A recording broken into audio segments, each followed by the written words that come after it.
చెప్పండి. నమస్తే అండి. ప్రభుత్వం సంవత్సరమే కదా, ఇప్పుడు అన్నం ఉడికింది లేదు, మొత్తం చూడవసరం లేదుగా. ఇప్పుడు సంవత్సరమే కదా, ఇంకా 4 సంవత్సరాలు ఉంది. 4 సంవత్సరాలు అవ్వాలి కదా. ఇప్పుడు ఒక సంవత్సరంకి ఎలా తెలిసిపోద్ది? ఇప్పుడు పొయ్యి పెట్టాము, నీళ్ళు పోసాము, అన్నం ఉడకాలి కదా. సంవత్సరానికి 365 రోజులు అయితే తెలిసిపోద్దా? తెలవదు కదా. ఇంకో 4 సంవత్సరాలు ఉంది. 4 సంవత్సరాల తర్వాత తెలుస్తుంది.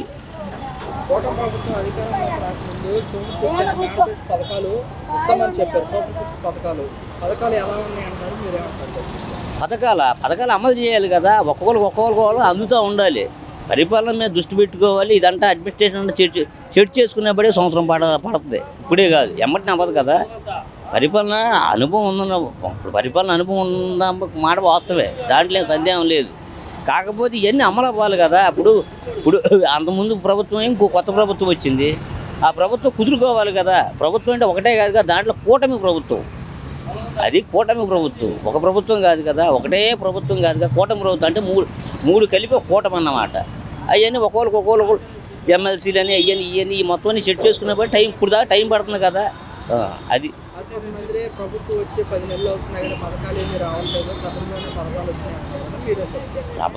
పథకాలు అందకపోతే 2029లో ఇబ్బంది అవుద్ది. ఇప్పుడు అన్నీ సక్రమంగా ఇచ్చే బాగుంది, పరిపాలన బాగుంది. 2029 అధికారం వస్తారు. పరిపాలన బాగోలేదు అనుకోండి, 2029లో మీరు ఇబ్బంది పడతారు. అప్పుడు ప్రజల యొక్క దగ్గర ఒక ఆయుధం ఉంది. ఏంటి? ఓటు అనే వజ్రాయుధం ఉంది. అది ఏం చేస్తారంటే 5 సంవత్సరాల పాటు చూస్తారు పరిపాలన ఎలాగుంది, లాండ్ ఆర్డర్ బాగుందా, శాంతి భద్రతలు బాగుంటాయా, పరిపాలన అడ్మినిస్ట్రేషన్ బాగుందా, ఇవన్నీ చూసుకుంటా. పేదవాడికి న్యాయం జరుగుతుందా, ఇవన్నీ చూసుకుంటారు. చూసుకుని ఈ గవర్నమెంట్లో బాగుందిరా బాబు అనుకుంటే 2029లో అదే గవర్నమెంట్ వస్తుంది. లేదనుకో మా ఇష్టం వచ్చినట్టుగా మేము చేస్తాం అనుకుంటే 2029లో ఇబ్బంది పడతారు. అది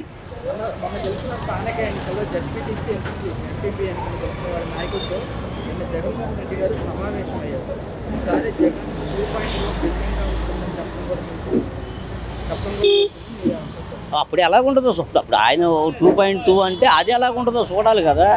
అది కూడా చూడాలి. ఆయన ఆలోచన ఎలాగుండే తెలియదు. అమలు చేసిన తర్వాత తెలుస్తుంది.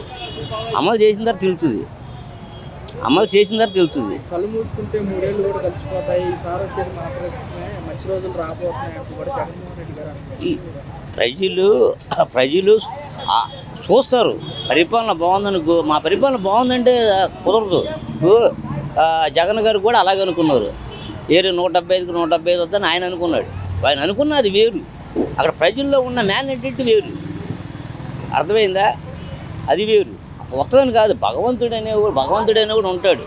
మనము శాశ్వతం కాదు. ఇక్కడ ఒక 100 సంవత్సరాల లోపు ఎక్కడన్నా చనిపోతాం. భగవంతుడు అనేవాడు శాశ్వతం. ఎవరిని ఎప్పుడు ఏం చేయాలో కూడా భగవంతుడికి మాత్రమే తెలుసు. తించాలన్నా, నిరుపేదను కోటేశ్వరుని చేయాలన్నా, కోటేశ్వరుని బెకారం చేయాలన్నా భగవంతుడే. భగవంతుడు తలుచుకుంటే అవుద్ది, కానీ నేను ఇంత వద్దనుకుంటే అవ్వదు. అది కార్యకర్తల్ని పట్టించుకోలేకపోయాను. కరోనా టైంలో చేయలేకపోయాము. కార్యకర్తలకి ప్రాధాన్యత ఇస్తారని చెప్పి జగన్మోహన్ రెడ్డి గారు అదే ఆయనకు ఇప్పుడు తెలిసిందేమో,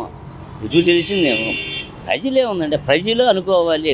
ప్రజలు అనుకున్నారనుకోండి, కార్యకర్తలు కాదు, ప్రజలు అనుకుంటే నిన్ను గెలిపిస్తారు. మళ్ళీ 29లో గెలిపిస్తారు. ప్రజలు అనుకోవాలి. కార్యకర్తలు అప్పుడు ఆ టైంలో పని చేస్తారు. కార్యకర్తలు అప్పుడే పనిచేస్తారు. ప్రజలు అలా కాదు, పరిపాలన ఎలాగుందని చూస్తారు. లాండ్ ఆర్డర్ బాగుందా, పేదవాడికి న్యాయం జరుగుతుందా, ఇవి చూసుకుంటారు. కాకపోతే రాజ్యాన్ని పరిపాలించే రాజు మంత్రులకి ఎప్పుడు పరిపాలన అప్పచెప్పకూడదు. పరిపాలన అప్పచెప్పడం అంటే పాలకొండ దగ్గర పిల్లిని కాపలా పెట్టినట్టే. రాజ్యాన్ని పరిపాలించే రాజు సక్రమే, గుణవంతుడై, సుగుణవంతుడై, నీతి నిజాయితీలతో పరిపాలించాలి. అది భగవంతుడు చూస్తూ ఉంటాడు. ఇప్పుడు 7 కొండలు ఉండే, 7 కొండలు ఉండే. ఉదాహరణకి తిరుమలలో శ్రీవారు ఉండరు. ప్రపంచంలో ఎన్నో దేవాలయాలు ఉండే, కానీ స్వామి దగ్గరికే ఎందుకు వెళ్తున్నారు? స్వామి